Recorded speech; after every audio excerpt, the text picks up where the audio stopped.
Okay, before we close up the room, guys, I wanted to say something because, I've heard it a couple times, and we made a joke about it tonight, that, it's called the Rustywells Elvis Memorial Music Room.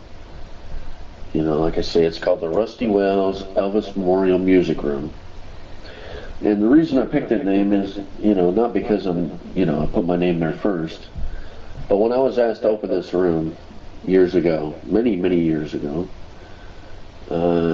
people had said, you know a lot about Elvis, and you know a lot about what happened and who he is and what he's all about.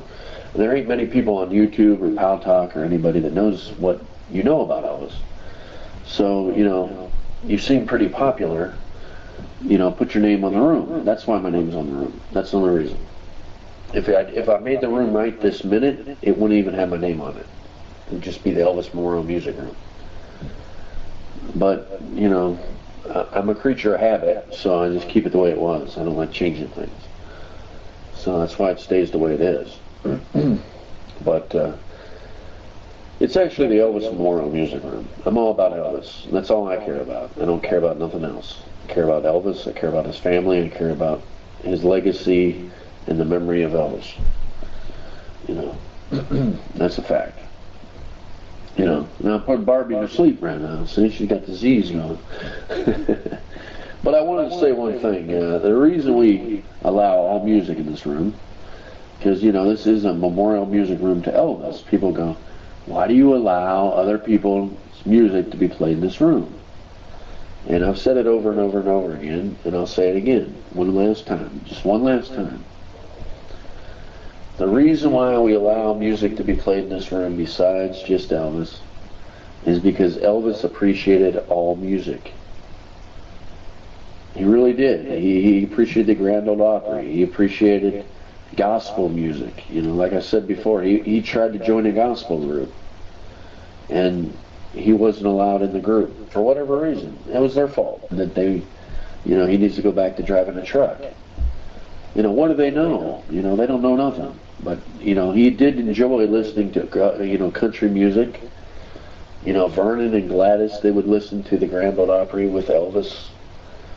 Every night it was on the radio. And he appreciated that music. He liked Hank Williams. He liked many of the country artists at the time. Ernest Tubb. He liked a lot of the music, And he also liked gospel music. He loved gospel music. He would sing it in the church as loud as he could sing it. Elvis, if you were in the church with Elvis when he was a kid, I swear to you, you would have heard Elvis singing over everybody, because he loved gospel music. He liked J.D. Sumner. When he was just a teenager, and J.D. Sumner was a big, gospel singer, Elvis used to sneak into his shows and listen to him. J.D. used to open the door so Elvis could get in the back and listen to the gospel singers. That's when he got to know J.D. Sumner. It wasn't when he made him a part of his group. Elvis got J.D. Sumner to be part of his group because he appreciated his gospel music. Elvis liked all forms of music. Elvis loved Mario Lanza. I don't know if you guys know who Mario Lanza is, but that was one of Elvis's favorite singers. If Elvis was to pick one of his favorite singers, it would be two people. It would be Mario Lanza, and it'd be Roy Orbison, because Elvis thought Roy Orbison had the best voice in music. Okay? But he loved Mario Lanza as well. He liked Jake Hess. I don't know if you guys know who Jake Hess is, but look him up. Elvis loved Jake Hess. And we all know that Elvis was a good friend of Tom Jones. He appreciated Tom Jones. And boy, did they have many a party in Vegas, trust me. Tom Jones and Elvis lit that place up, I can assure you that. But, heck, Elvis even liked Ricky Nelson. He appreciated Ricky Nelson as well. He liked B.J. Thomas. He liked many singers and music. See, that's just it. Guys, I need you guys to understand this. Just because this is an Elvis Memorial Music Room, it doesn't mean that you play just Elvis music, because like I said, and I've said it before and I'll say it one last time, I made this room to reflect exactly what Elvis would like. This room is made to be in the mirror image of what Elvis would do if he opened a room. Now, of course, understand something. Elvis would never open a room to honor himself. But what I'm trying to tell you is, if Elvis was to open a room like this is exactly how he would do it. He would want to honor other singers just as much as he honors himself. Okay? He would never even want to have a room named after himself. Okay? That wasn't what Elvis was all about. He was a very humble guy. Elvis was down to earth. Elvis remembered his roots. He remembered where he came from. But if he was to make a room now, a tribute room, this is exactly how it would be. Trust me when I tell you, this is exactly how Elvis would want this room to be. Okay? He would definitely want this room to be just as it is right here. You know. Exactly. You know, but the bottom line is, guys, this is what it's all about. This room is here to honor Elvis. This room is here to honor other music.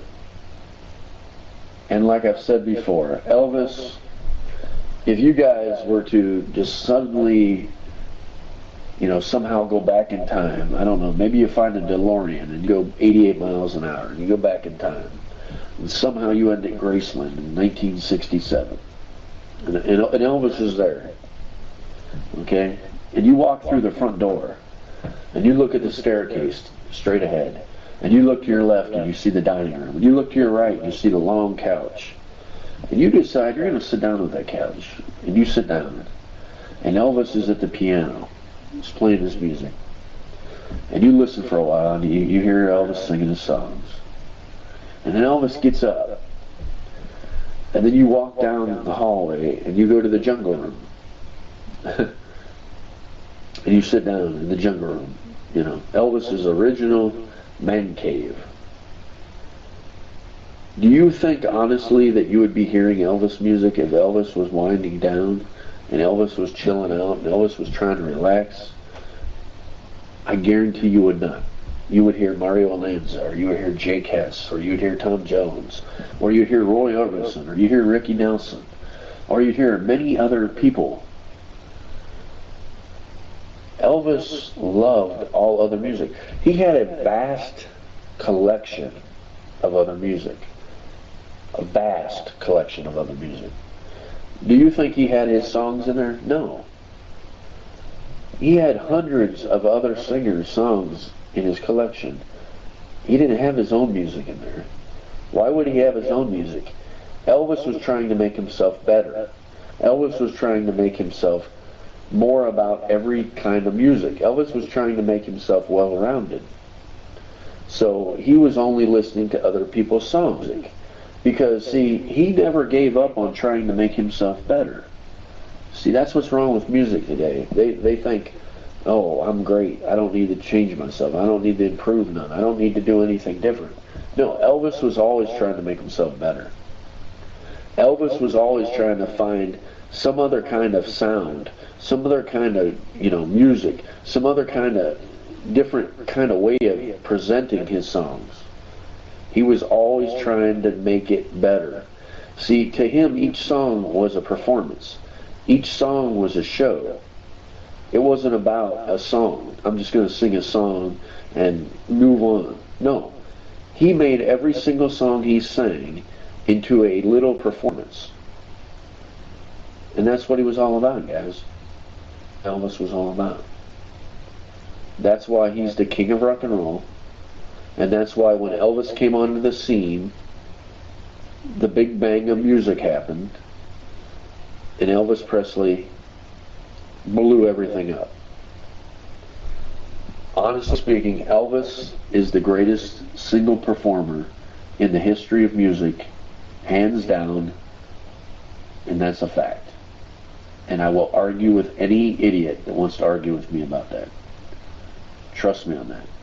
Elvis is the greatest performer of all time. Because he not only sang like himself, he not only made music what he made it, he took all music, brought it together, and turned it into what it is today?